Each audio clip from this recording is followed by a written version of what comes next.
नारायण नारायण। आज हम पढ़ रहे हैं प्रभु की निवास स्थली भक्तों का हृदय, जागत सोबत शरण तुम्हारी, बाय डॉक्टर श्री राम किंकर जी महाराज। श्री राम शरणम मम। द्वितीय प्रवचन। भगवान श्री रामभद्र ने महर्षि वाल्मीकि से जो प्रश्न किया उसका उत्तर महर्षि ने ज्ञान, भक्ति तथा कर्म तीनों पद्धतियों से दिया। वेदांत के ज्ञान सिद्धांत की यह मान्यता है कि ईश्वर सर्वत्र है। कोई ऐसा व्यक्ति, वस्तु, स्थान या ब्रह्मांड का कोई ऐसा कण नहीं है कि जहाँ पर ईश्वर न हो। किंतु ज्ञान सिद्धांत के द्वारा व्यक्ति की समस्या का समाधान नहीं हो सकता। इसका संकेत आप काकभुशुंडी जी के प्रसंग में पाएंगे। काकभुशुंडी जी अपना संस्मरण सुनाते हुए कहते हैं कि ये अत्यंत जिज्ञासु स्वभाव से महात्माओं के पास जाते थे और उनके चरणों में प्रणाम करके जब ईश्वर के विषय में अपनी जिज्ञासा प्रकट करते थे तो महात्माओं के द्वारा यही उत्तर दिया जाता था कि जही पूछूं सोई मुनि अस कहहि, ईश्वर सर्वभूतमय अहहि। जिस मुनि से मैंने प्रश्न किया उसने यही कहा कि ईश्वर तो सर्वव्यापक है, किंतु उन्होंने अगला वाक्य जो कहा वह इस प्रसंग में बड़ा उपादेय है। उन्होंने कहा, निर्गुण मत मम हृदय न आवा। यहाँ हृदय शब्द का प्रयोग किया गया। इसका तात्पर्य है कि ज्ञान सिद्धांत व्यक्ति के मस्तिष्क को तो संतुष्ट कर सकता है, पर हृदय की समस्या का समाधान नहीं कर सकता। इस संदर्भ में मुझे एक बात याद आ रही है। अभी श्रीमती सरला जी की अनहद की झंकारे नामक पुस्तक प्रकाशित हुई। कई लोगों की जिज्ञासा थी कि इस शीर्षक के शब्दों का अर्थ क्या है। ग्रंथ लिखा जाएगा तो उसमें भी शब्द ही तो होंगे। ज्ञान सिद्धांत में अनहद अर्थात जिसकी हद सीमा न हो, उस असीम का साक्षात्कार किया जाता है। इसे यूं कह लें कि पहले अक्षर, फिर शब्द, तत्पश्चात अर्थ। वाद्य यंत्र के तारों को छूने पर आदि में जो ध्वनि निकलती है, यद्यपि उस ध्वनि का एक आनंद तो होता है, किंतु उस ध्वनि का तात्पर्य आप पूरी तरह तब तक नहीं समझ पाते जब तक कि वह शब्द का रूप न ले ले। मीरा जी ने जैसा कहा कि रोम रोम झंकार रे, इस प्रकार मानो पहले ध्वनि, फिर उससे भी ज्यादा स्पष्ट रूप आया शब्द के रूप में, और बाद में जब हम शब्द से अर्थ तक पहुँचते हैं तो मानो वह ध्वनि अब इस रूप में स्पष्ट हो जाती है, ग्राह्य हो जाती है कि जिसका अर्थ समझकर हम अपने जीवन को उसके द्वारा संचालित कर सकते हैं। यही मानो निर्गुण का सगुण होना है। जब तक सर्वव्यापक निर्गुण ब्रह्म केवल अनुभूति का विषय है, तब तक मानो ध्वनि है, और निर्गुण से सगुण होने का तात्पर्य है कि जो अर्थ की सीमा से परे है उसे अर्थ की सीमा में ले आना। इसे यूं कह लीजिए कि ज्ञान का अर्थ है असीमता को जान लेना और भक्ति का कार्य है असीम को सीमा में ले आना। बड़ी सीधी सी बात यह है कि मस्तिष्क तथा हृदय की आवश्यकताएं ही ज्ञान और भक्ति हैं। काकभुशुंडी जी से ऋषियों ने जो कहा उसे यदि आप सुन या पढ़ लें तो पढ़ सुन लेने के बाद प्रारंभ में बड़ी समस्या उत्पन्न हो जाएगी।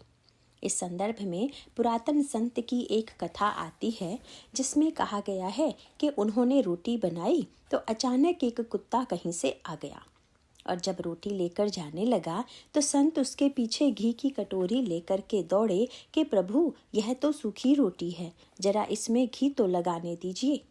ठीक है, संत के लिए एक विशेष स्थिति में यह संभव हुआ कि वे यह अनुभूति लेकर चले कि यह तो साक्षात ईश्वर का ही रूप है, और इसीलिए इसे सूखी रोटी कैसे दें।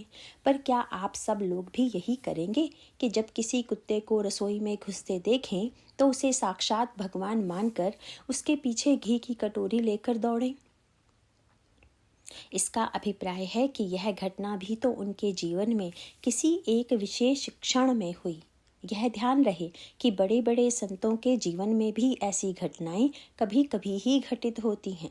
ऐसा नहीं कि वे नित्य ही यही क्रिया करते हों, और ऐसा संभव भी नहीं है। इसका अभिप्राय है कि जो विचार तथा तत्व का सत्य है उसे व्यक्ति जीवन में कभी भी पूरी तरह से क्रियात्मक रूप नहीं दे सकता। इस बात को हमें पहले समझ लेना होगा, मानो उस असीम को हम पहले समझने की चेष्टा करें, फिर जीवन में उतारने की चेष्टा करें। अपनी शरीर की रचना के ऊपर ध्यान दें तो हम देखते हैं कि सबसे ऊपर मस्तिष्क है, बीच में हृदय है और सबसे नीचे चरण है, जिसके आधार पर हम खड़े हैं। मस्तिष्क ज्ञान का केंद्र है, हृदय भावना का और चरण कर्म का केंद्र है। अवतार का तात्पर्य है ऊपर से नीचे उतरना।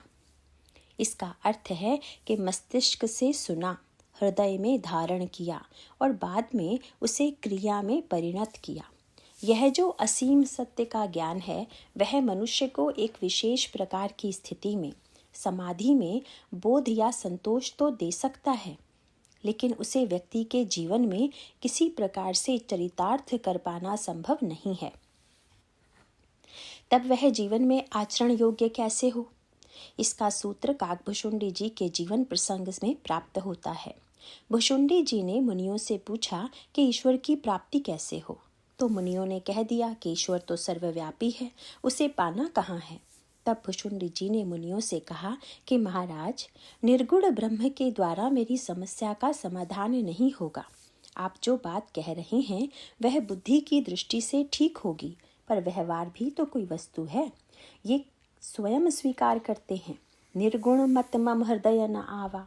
अंत में वे महर्षि लोमश के पास जाते हैं और महर्षि को वट वृक्ष की छाया में बैठे हुए देखकर उनको लगता है कि शायद इनके द्वारा ही मेरी समस्या का समाधान होगा।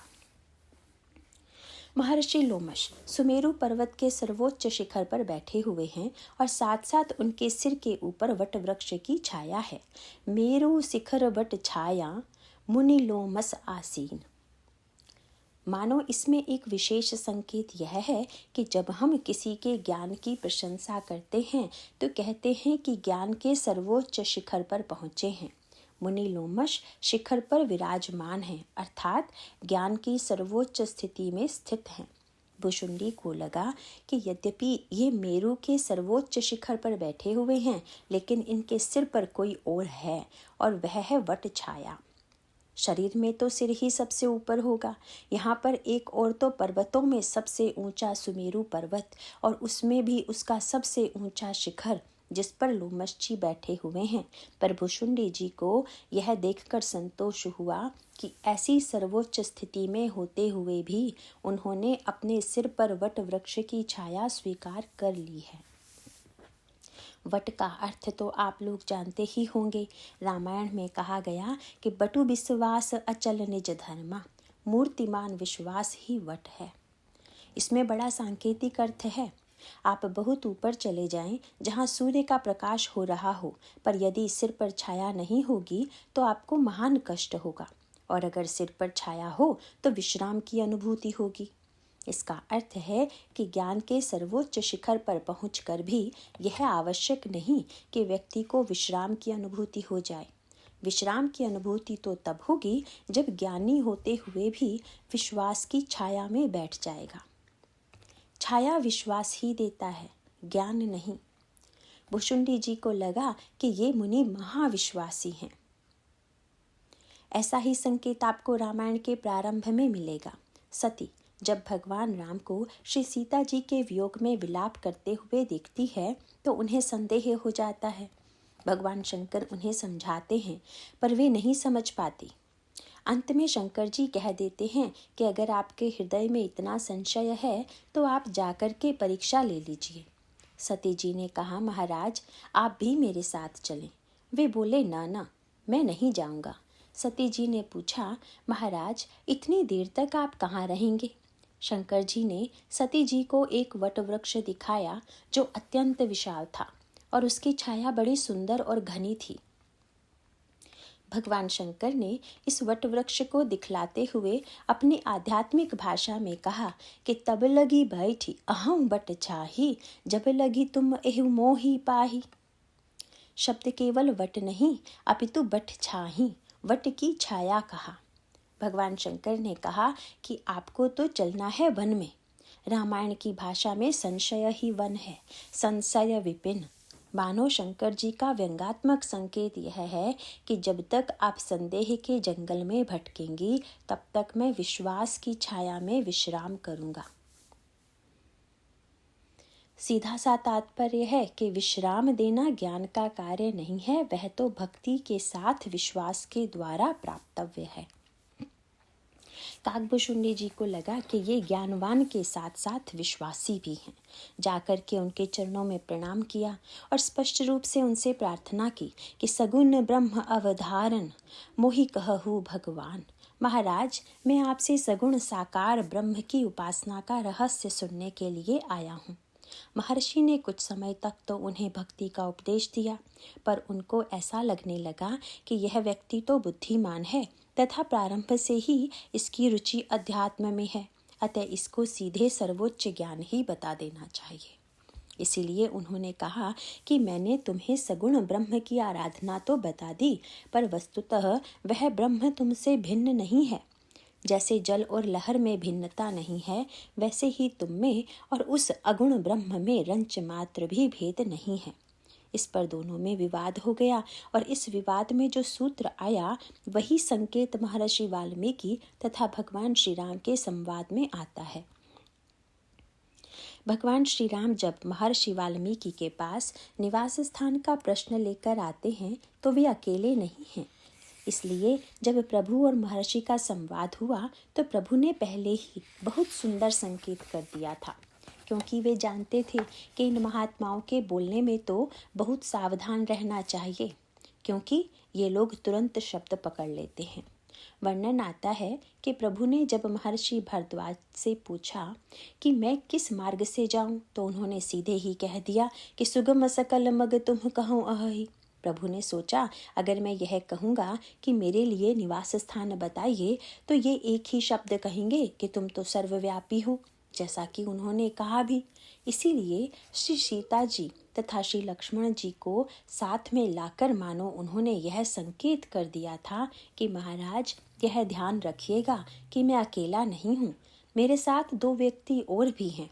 अकेला व्यक्ति तो कहीं रह ले, पर जब पूरा परिवार हो तो फिर यह ध्यान रखना पड़ता है कि हमारे परिवार के लिए सुविधाजनक स्थान कौन सा है। इसीलिए उन्होंने महर्षि से कह दिया था कि अस जिय जानी कहई सोई ठाऊ, सिय सौमित्र सहित जहाँ जाऊं। मुझे सीता जी और लक्ष्मण के साथ रहना है। इसलिए महर्षि ने भी पहले तो ईश्वर की सर्वव्यापकता का वर्णन किया और उसके बाद जो स्थान बताया, इसमें भी वही सूत्र विद्यमान है। प्रारंभ में मैंने यह बात कही थी कि असीम ब्रह्म को सीमा में लाने की आवश्यकता है। ज्ञान का अर्थ है जान लिया, और फिर जाने हुए असीम ब्रह्म को सीमा में लाने का उपक्रम ही साधन है। श्री सीता जी साक्षात मूर्तिमती भक्ति हैं तथा लक्ष्मण जी मूर्तिमान वैराग्य हैं। इसका अभिप्राय है कि हमारे आपके जीवन में जो परिवर्तन होगा वह ज्ञान के द्वारा नहीं होगा, अतः जीवन में ज्ञान और भक्ति दोनों की आवश्यकता है। इसका सीधा सा तात्पर्य है कि भले ही ईश्वर हमारे अंतःकरण में बैठा हुआ हो, पर जैसे कोई हमारे पास बैठा हो किंतु उसमें हमारा राग न हो, स्नेह न हो, तो उसके पास में बैठे होने या ना होने में कोई अंतर नहीं पड़ता। भक्ति का अभिप्राय है भगवान से प्रेम तथा वैराग्य का अर्थ है संसार की वस्तुओं से उपरामता या राग का अभाव। जब ये 2 वस्तुएं आती हैं तब जीवन में बदलाव आता है, ब्रह्म की सर्वव्यापकता के ज्ञान से नहीं। काकभुशुंडी तथा लोमश जी के संवाद में भी यही सूत्र है। भुशुंडी जी को तत्व ज्ञान का उपदेश हृदयंगम करने में कठिनाई की अनुभूति होने से उपदेश के मध्य ही में वे उसका खंडन भी करने लगे। तब लोमश जी को क्रोध आ गया। सचमुच कितनी विचित्र बात है, इतना बड़ा ज्ञानी जो सारे ब्रह्मांड को ब्रह्म बता रहा था, भुशुंडी जी को कह रहा था कि तुम उसी ब्रह्म के रूप हो। उसे क्रोध आ गया। इसका अर्थ तो यही हुआ कि तत्व ज्ञान से समस्या का समाधान नहीं हुआ। एक ओर तो वह सर्वत्र ब्रह्म को देख रहा है और दूसरी ओर उसे क्रोध भी आ रहा है, तो क्या ब्रह्म को ब्रह्म पर क्रोध आ रहा है? भुशुंडी जी सोचने लगे कि महर्षि उपदेश तो दे रहे हैं अद्वैत का और आ रहा है क्रोध, और सिद्धांत यह है कि क्रोध की द्वैत बुद्धि बिनु, क्रोध जब आता है तो दूसरे पर आता है और द्वैत बुद्धि बिना अज्ञान के नहीं आती। क्रोध की द्वैत बुद्धि बिनु, द्वैत की बिनु अज्ञान, माया बस परिच्छिन्न जड़, जीव की ईस समान। लोमश जी ने क्रोध आ जाने पर भुशुंडी जी से कहा, मूर्ख, मैं परम ज्ञान दे रहा हूँ, पर तू इसे न मानकर विवाद कर रहा है। जिसे वे कुछ समय पूर्व ब्रह्म बता रहे थे, अब उसे मूर्ख कह रहे हैं। मूढ़ परम सिख देऊ न मानसी, उत्तर प्रति उत्तर बहु आनसी। सत्य बचन विश्वास न करहीं, बायस इव सब ही ते डरहीं। अर्थात तू तो पूरा कौवा है। कौवे का यह स्वभाव होता है कि भले ही कोई अच्छी सी खाने पीने की वस्तु दिखलाएं तो भी वह पास नहीं आएगा। उसको यह डर लगता है कि शायद पास बुलाकर हमें मारेंगे या पकड़ लेंगे, इसीलिए वह भागता है। लोमश जी ने कहा, तू तो पूरा कौवा है। मैं तो इतना बढ़िया तत्व ज्ञान दे रहा हूँ, पर तुम मेरी बातों को सुन नहीं रहा है, अपितु काट रहा है। अतः तुझे मनुष्य और ब्राह्मण रहने का अधिकार ही नहीं है। इसीलिए सठ स्वपच्छ तब हृदय विशाला, सपदि होई पंछी चंडाला। जा, तू चंडाल पक्षी हो जा। कितनी बड़ी विडंबना है, इतना बड़ा तत्वज्ञ महापुरुष, पर पक्षी बनाते समय भी उन्हें यही चिंता थी कि पक्षी तो हंस भी होता है, पर इसे हंस नहीं कौवा बनाना है। उनको लगा कि हंस ब्राह्मण है और कौवा चांडाल है, अतः इसे चांडाल पक्षी ही बनाना चाहिए। यही संसार में भी दिखाई देता है कि बात तो हम और आप ऊंची ऊंची अभेदवाद की करते हैं, पर व्यवहार के पीछे हमारा आपका संस्कार होता है। उस संस्कार से मुक्त महर्षि लोमश भी नहीं है। पर शाप देने के बाद एक अद्भुत बात हो गई। हमारे पुराणों में अनेक ऐसी कथाएं आती हैं जिनमें यह बताया गया है कि एक ने दूसरे को शाप दिया तो दूसरे ने भी बदले में पहले को शाप दे दिया। लेकिन यहाँ पर काकभुशुंडी जी शाप स्वीकार करके कौवा हो गए तथा महर्षि को प्रणाम करके बड़ी प्रसन्नता से उड़कर जाने लगे। भुशुंडी जी का व्यवहार देखकर लोमश जी को लगा कि बड़ी अनोखी बात है। यह है द्वैतवादी और मैं हूँ अद्वैतवादी, पर मुझ अद्वैतवादी में जो होना चाहिए था वह इसमें है, मुझ में नहीं। क्योंकि शाप देने के पर भी इसके मन में मेरे प्रति क्रोध नहीं आया। शाप देकर तो मैंने बहुत बड़ी भूल कर दी। सूत्र यही है कि ज्ञान व्यक्ति को सत्य का बोध तो करा सकता है, पर उसमें परिवर्तन नहीं कर सकता। परिवर्तन तो जब होगा तब हृदय के द्वारा होगा, भावना तथा भक्ति के द्वारा होगा। इतने बड़े तत्वज्ञ महापुरुष ने भी यह अनुभव कर लिया कि यह क्रोध रहित है, भावुक है, और यह अनुभव करते ही महर्षि ने बड़े प्रेम से उन्हें पास बुलाया, राम कथा सुनाई तथा आशीर्वाद भी दिया। सारा वृतांत सुनकर काकभुशुंडी जी से गरुड़ जी ने पूछा, महाराज, संतों को तो क्रोध नहीं आता है, पर जब महर्षि लोमश को क्रोध आ गया तो क्या वे संत नहीं हैं? यद्यपि भुशुंडी जी हाँ कह सकते थे, पर उन्होंने कहा, नहीं नहीं, वे तो संत ही थे, तो फिर क्रोध क्यों आ गया? उन्होंने कहा कि अगर कोई पत्थर पर चंदन को घिसने लगे और जल न डाले तो वह चंदन शीतलता न प्रदान कर स्वयं भी गर्म हो जाएगा। इसी प्रकार संत तो चंदन है, पर उनसे शीतलता पाने के लिए श्रद्धा का जल मिलाकर घिसना होगा। भुशुंडी जी ने कहा कि सुनु प्रभु, बहुत अवज्ञा किए, उपज क्रोध ज्ञानिन के हिए। अति संघर्षण जौ कर कोई, अनल प्रगट चंदन ते होई। वह तो मेरी ही भूल थी कि उनको क्रोध आ गया, क्योंकि बहुत अधिक अवज्ञा करने पर ज्ञानियों को भी क्रोध आ जाता है। पर इसका परिणाम कितना सुखद हुआ।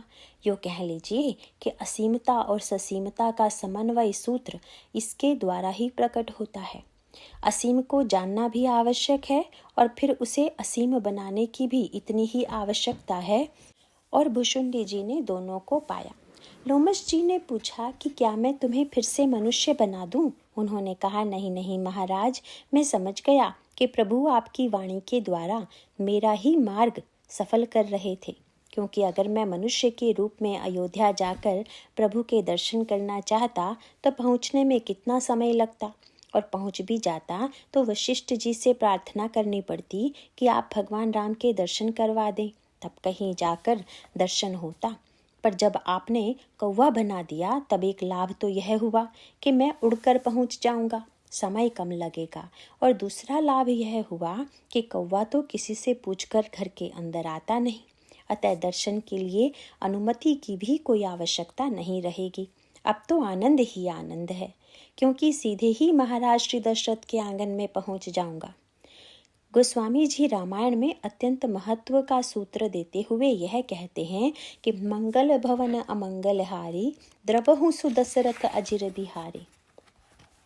जो सर्वव्यापक ब्रह्म है उसके लिए शब्द कहा कि दशरथ के आंगन में विहार करने वाले हमारे ऊपर कृपा करें। इसका अर्थ है कि वह सर्वव्यापक जब तक दशरथ के इस हृदय रूपी आंगन में विहार न करने लगे तब तक न तो उसकी सार्थकता है और न हृदय की ही।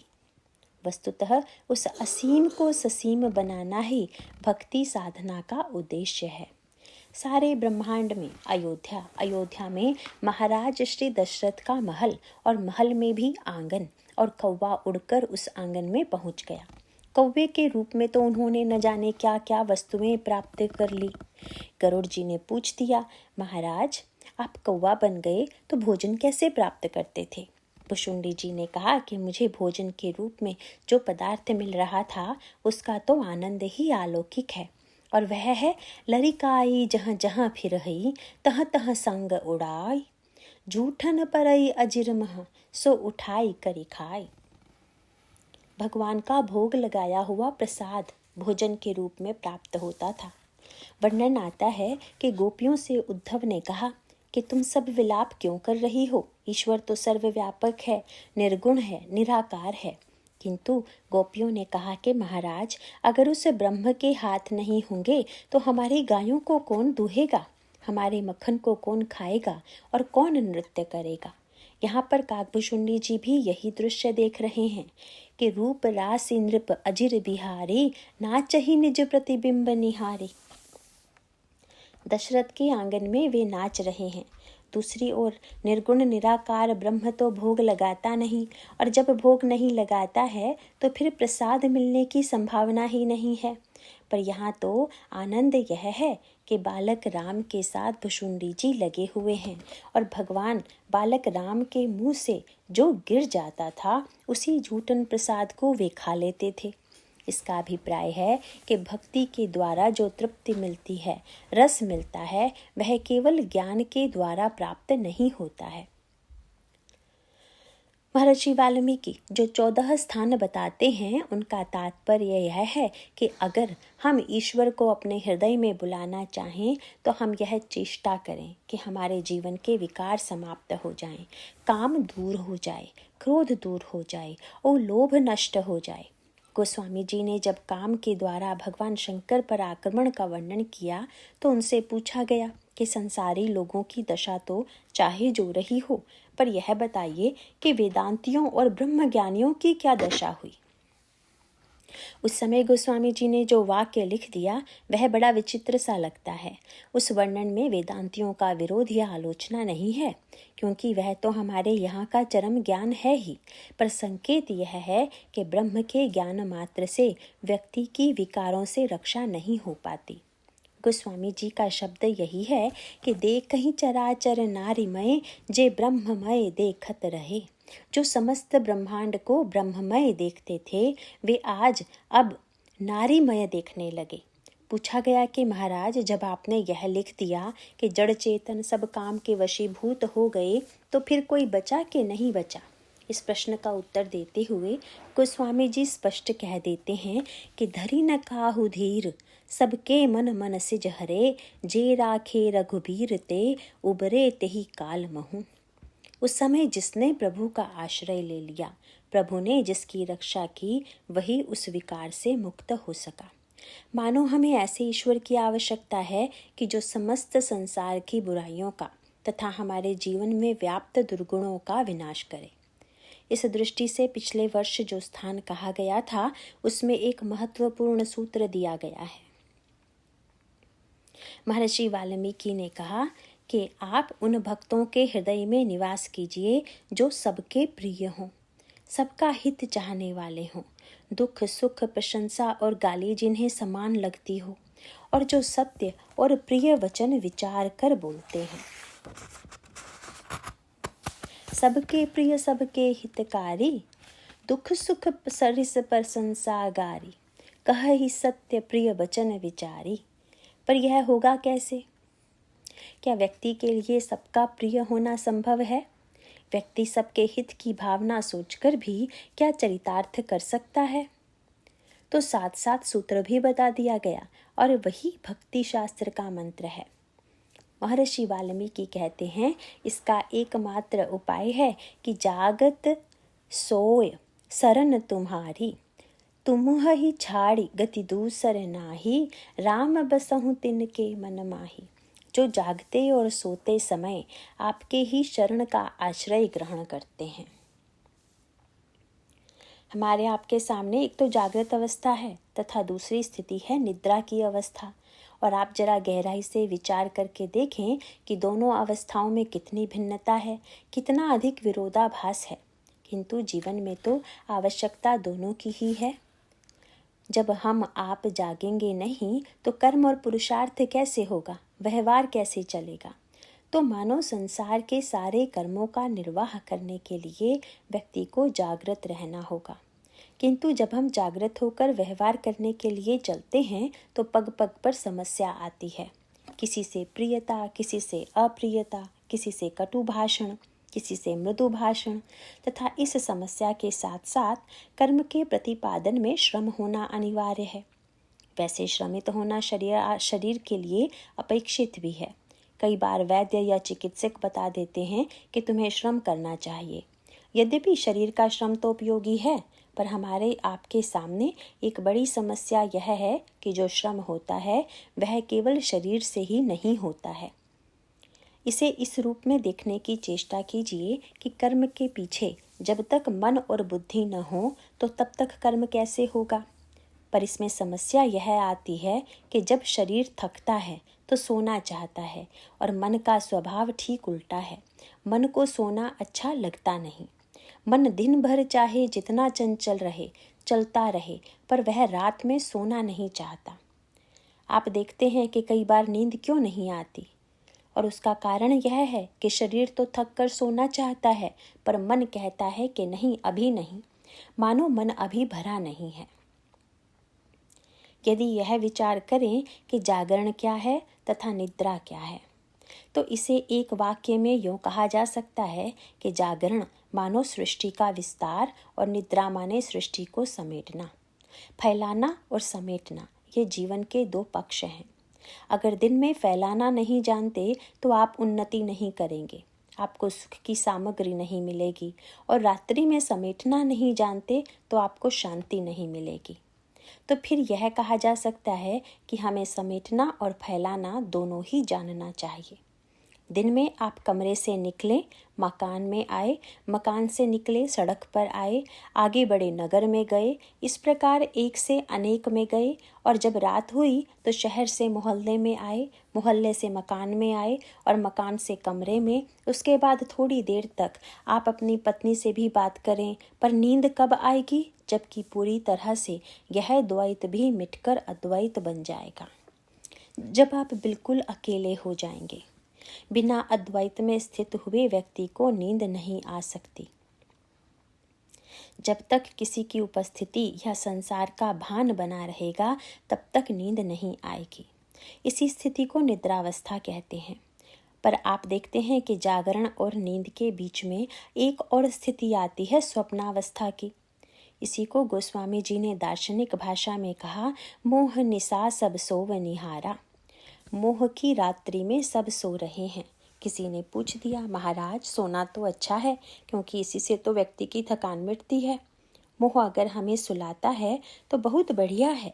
गोस्वामी जी ने कहा कि सुला देता तब ना बढ़िया था, पर समस्या यह है कि वह तो सुलाने के तुरंत बाद सपना दिखाने लगता है। मोह निसा सब सोव निहारा, देखई सपन अनेक प्रकारा। किंतु सपने का अर्थ क्या हुआ? आपने दिन भर शरीर को थका लिया, जब सोने लगे तो अब शरीर काम नहीं कर रहा है, पर मन कल्पना करने लगा। स्वप्न का तात्पर्य है आपके मन की कल्पना, और स्वप्न में भी कैसी विचित्र विडंबना है। कोई व्यक्ति दुखी नहीं होना चाहता है, सभी कहते हैं कि हम दुखी नहीं होना चाहते, पर शास्त्र कहते हैं कि दुख के अनेक कारणों में से मन ही सबसे मुख्य है। और शास्त्र के इस वाक्य के पीछे तात्पर्य यह है कि जब सपना हमारे आपके मन का खेल है, तो क्यों ना हम बढ़िया से बढ़िया कल्पना बनाएं। पर विडंबना यह है कि अच्छे सपने कम आते हैं और बुरे सपने अधिक आते हैं, और यह कल्पना केवल रात्रि में ही नहीं होती। इसीलिए साहित्य में एक शब्द है दिवा स्वप्न। कई लोग बैठे बैठे सपना देखते हैं, और भाई जब मन की कल्पना ही सपना है तो बढ़िया से बढ़िया कल्पना कीजिए। गोस्वामी जी से पूछा गया कि विश्वामित्र जी जब अयोध्या आए तो किस वाहन पर बैठकर आए? तुलसीदास जी ने कहा कि महर्षि विश्वामित्र भी रथ पर बैठकर अयोध्या गए। किंतु वह रथ कौन सा था? वर्णन में आता है कि विश्वामित्र जी को चिंता हो गई। और भाई ठीक है, क्योंकि अगर मन है तो उसमें चिंता होना भी स्वाभाविक है। यही चिंता तो संसार के सभी व्यक्तियों को जलाई जा रही है। लेकिन चिंता अगर भगवान की ओर मुड़ जाए, जैसा कि बहुधा होता नहीं, तब तो कल्याण ही कल्याण है। और महर्षि विश्वामित्र जी की चिंता भगवान की ओर चली गई। गाधि तनय मन चिंता व्यापी, हरि बिनु मरिहीन निशिचर पापी। यही मन का सदुपयोग है कि चिंता आने के बाद ईश्वर का स्मरण आए। ईश्वर का स्मरण आने पर विचार उत्पन्न हुआ। तब मुनिवर मन कीन्ह विचारा, प्रभु अवतेरहु हरन मही भारा। एहु मिसा देखूं पद जाई, करी बिनती आनौ दौ भाई। जब ईश्वर के पास चलने का निर्णय कर लिया तो फिर प्रश्न यह है कि कैसे चलें, किस रथ पर बैठकर चलें। तब क्या सुंदर बात आती है। तुलसीदास जी ने लिखा कि मन के रथ पर सवार हो करके गए, बहुविधि करत मनोरथ। यह मन का रथ कितनी तीव्र गति वाला है। संसार में इतने वाहन बने हुए हैं, पर हमारे पास एक ऐसा वाहन है जो अत्यंत विलक्षण गति वाला है। और इस तरह के श्रेष्ठ वाहन को भी अगर कोई नरक की ओर यात्रा के लिए प्रयुक्त करे तो यह इसका दुरुपयोग ही तो है, क्योंकि इसे हमने उस अज्ञात भय युक्त भविष्य की कल्पना करने में लगा दिया और कष्ट की ओर ले गए। तो मानो यह सबसे बड़े दुर्भाग्य की बात है। मन की गति की तीव्रता से आप हम सब परिचित हैं, पर विचित्रता यह है कि जब देखिए तब अशुभ कल्पनाएं ही करते हैं। हमारे यहाँ कहा गया है कि तन्मे मन शिव संकल्पमस्तु। कल्पना ही करना है तो बढ़िया से बढ़िया कल्पना कीजिए। विश्वामित्र जी शरीर से भले ही अभी भगवान श्री राम के पास नहीं पहुँचे हैं, पर मन से ही अयोध्या में प्रभु का साक्षात्कार हो रहा है। यद्यपि रावण ने चरण प्रहार करके विभीषण को लंका से निकाला, पर जब वे चले तो प्रसन्न होकर के चले। गोस्वामी जी ने कहा कि चले हर्षि रघुनायक पाहिं।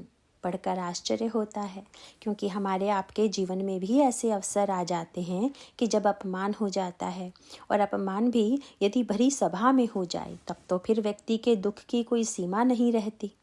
हम जब कहीं से अपमानित होकर निकलते हैं तो उस समय मन में कैसी बातें आती हैं। व्यक्ति अपमान का बदला लेने की बात सोचता है, सामने वाले को नीचा दिखाने की बात सोचता है। यहाँ तो रावण ने भरी सभा में विभीषण की छाती में चरण प्रहार किया, लेकिन लिखा हुआ है कि इस अपमान के बाद भी विभीषण चले हर्षि, बड़ी प्रसन्नता से चले, क्योंकि वे तो सभा से निकलकर तुरंत रथ पर बैठ गए। करत मनोरथ, मन के रथ पर बैठकर चले। करत मनोरथ बहु मन माही। रावण का चरण तो वहीं पर रह गया और वे पहुंच गए भगवान श्री राम के चरणों में। और स्मरण क्या आ रहा है? देखी हूँ जाई चरण जल जाता, अरुण मृदुल सेवक सुखदाता। जे पद परसि तरी ऋषि नारी, दंडक कानन पावनकारी। जे पद जनक सुता उर लाए, कपट कुरंग संग धर धाय, हर उर सर सरोज पद जेई, अहो भाग्य में देखी हूँ तेई। जिन पायन के पादु कहीं, भर तु रहे मन लाई, ते पद आज बिलो की हूँ, इन नय नहीं अब जाई। बस चरणों का स्मरण करते करते पता भी नहीं चला कि कब समुद्र पार हो गया।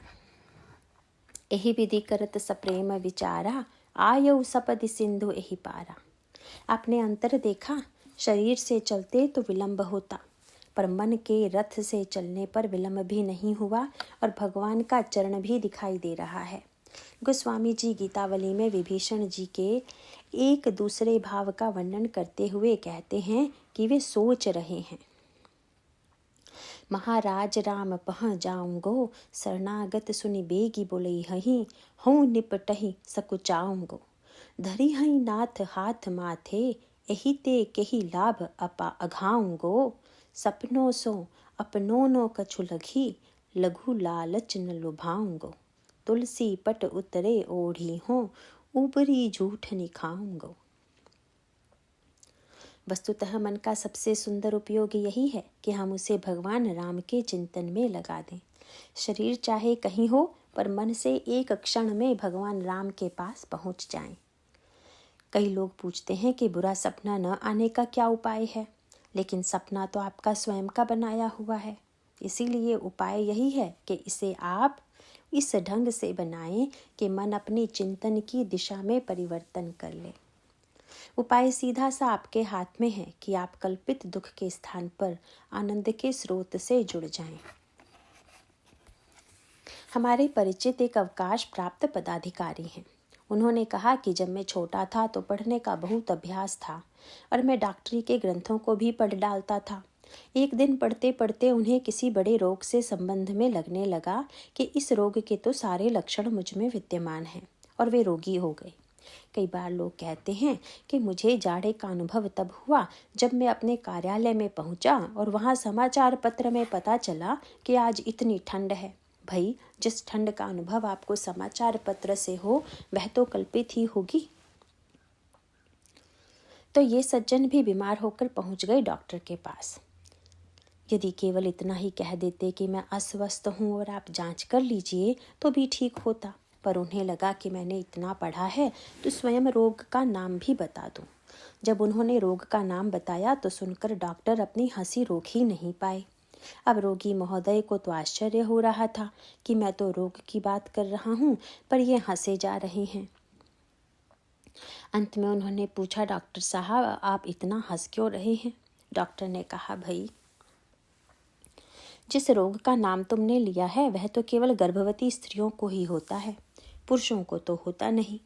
इसीलिए मुझे कल्पित रोग की बात से हंसी आती है, पर अगर विचार करके देखें तो ऐसी स्थिति तो हमारी भी है। इसका अभिप्राय है कि जब हम जागृत हैं तो कर्म का श्रम, और जब सोने चलें तो मन की बेचैनी, और दोनों का परिणाम होता है मोह निशा सब सोव निहारा, दिखे सपन अनेक प्रकारा। जागरण में ज्ञान है किंतु विश्राम नहीं, और शयन में विश्राम है पर ज्ञान नहीं। दिन में हम अपने आप को कुछ न कुछ माने हुए बैठे हैं, कुछ न कुछ बनने की चेष्टा कर रहे हैं, चाहे जाति के नाम से, चाहे व्यक्ति के नाम से, चाहे पद के नाम से। और रात्रि के समय आप कुछ नहीं हैं, अकेले हैं, पर वहाँ पर भी हमारे आपके मन के द्वारा दुख की सृष्टि हो रही है। इसीलिए देखना यह है कि क्या कोई ऐसा साथी है जो जागरण और शयन में हमारे साथ रहे। गोस्वामी जी से जब पूछा गया कि भक्त लोग सोते हैं या नहीं, तो उन्होंने विनय पत्रिका में उत्तर देते हुए कहा कि सोते हैं, पर सोने की जो कला बताई वह बड़ी विचित्र है। वे कहते हैं कि सोने में एक कठिनाई है कि हम सो रहे हैं भीतर और सारा सामान फैला हुआ है बाहर। तो चिंता यह बनी रहती है कि हम तो सो रहे हैं, पर अगर कोई चोर आ जाए, डाकू आ जाए तो क्या होगा। इसीलिए उन्होंने कहा कि ऐसा करो कि सोने से पहले सब समेट लो। कहाँ समेटे? तो उन्होंने कहा कि हृदय में। सकल दृश्य निज उदर मेली, सोवई नृत्ता तजी जोगी। वह जोगी जो निद्रा छोड़ करके सो रहा है। इसका तात्पर्य है कि जो अज्ञान में तो है नहीं और निद्रा में जो विश्राम मिलता है वह प्राप्त हो रहा है। सोई हरिपद अनुभवई परम सुख अतिशय द्वैत वियोगी। बस वही व्यक्ति परमानंद का अनुभव करता है। महर्षि वाल्मीकि भी यही कहते हैं कि दिन और रात में जो समान रूप से रहने वाला है, जो हमारा साथ नहीं छोड़ता, अगर हम उसको पकड़ लें तो वह ईश्वर हमारे जीवन में दिन तथा रात दोनों में ही होगा। इसीलिए महर्षि वाल्मीकि कहते हैं कि इन सब गुणों की अनुभूति तब होगी जब जागत सोवत सरन तुम्हारी, तुम ही छाड़ी गति दूसर नाही, राम बसहु तिन्ह के मन माही। आज इतना ही। नारायण नारायण।